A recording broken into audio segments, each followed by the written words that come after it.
goes to Treehouse Dam, we came towards Sydney's dam, and you'll see just emerging from behind that tree now is a leopard. I haven't seen who it is. I'm pretty sure it's Cara, given that we're not far from where she had that steenbok in the tree. So I'm just going to try and see if we can reposition and get a better view. But in the meantime, my name is Tristan. On camera, I've got David this morning. Welcome aboard, David. Thank you. And so it's a perfect way to start. We went towards the tree. The carcass was still there, but no sign of herself. And I thought maybe she was lying in the long grass, and we came around and turned a corner, and there she was kind of walking along. I think it's her. I mean, I haven't even actually double-checked, but I would imagine where we are. It must be. Yeah, it's definitely her. See her scent marking on that particular tree. A lot of you might be asking about the wire that's on that tree as well. That's all just to try and protect the marulas from elephants. This year, the ellies themselves have been quite destructive on marulas and ring barking them, and so they're trying to protect all these nice big trees. And so what they do is they do a loose wire wrap around the tree, and that basically keeps the tree from being damaged. The ellies can't get their tusks in nicely, and they leave it alone. They obviously make it so that it's not too loose that anything can get caught in it, and it works actually pretty well. But you see, she's scent marking, which is interesting. She obviously feels like this is her territory. She doesn't want anybody else to come into this area. So lots of little scent marking on marula trees. I wonder where she went, though, because it's not like she needed to go anywhere to get water. There's water absolutely everywhere. Maybe she just went for a little walkabout to see what's around and to continue marking. I'm going to just reverse back and get us to a point where we'll get her crossing the road, because obviously looks at things.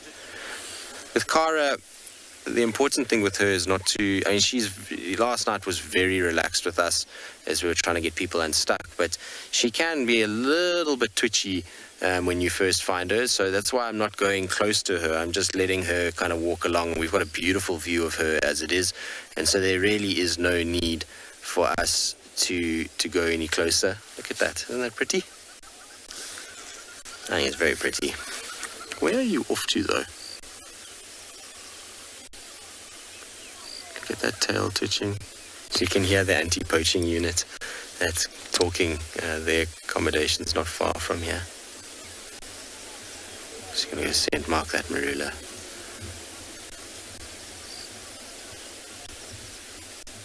Yeah, she's just rubbing it. You can hear the monkey's alarm calling now. And that's because those monkeys would have probably spotted that little white tip to the tail. And she's going to mark. And then she's going to start moving towards the kill, I would imagine. I just need to get hold of Rex, and who's going to be joining me, just to tell him where exactly I am. Rex, come in. There we go. She's going to go back towards the...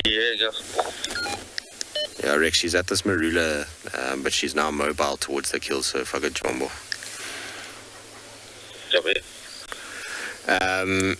So yeah, she's now going to come back past us on the right-hand side, and then she's going to head back up the slope towards the kill.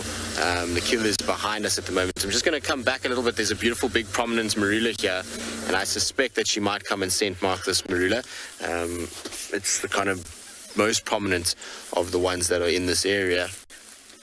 And so I expect her to kind of keep doing what she's been doing. The pattern so far has her been moving to tree to tree to tree in the search of places to mark. Okay, here she comes now. So she's going to move straight through towards that marula itself, and we'll get her probably just rubbing up on it and then turning with her tail in the air and starting to spray. She'll do that there, sniff, sniff, sniff, and turn tail, and there we go, little spray, mark of territory, and then off she goes. Now that marula, that one particularly, is going to be a very useful marula to have marked. It's actually on a very big game path that runs from the dam. The hippos that leave the dam going back and forth have created a nice large game path, and as winter comes in to effect, what you're going to find is a number of the cats will use that. So other leopards, and they'll walk along that path, And that tree being situated right next to the path means that she's going to be, or they will pick up her scent and know that this is her territory. So it's always important that they mark right on the edges of pathways. All right, well, we'll sit here for a little bit. I mean, we obviously can't off-road to the tree itself, but we can get visual of the tree in case she does go up. But we'll just wait and be patient and see if she does ascend towards her kill.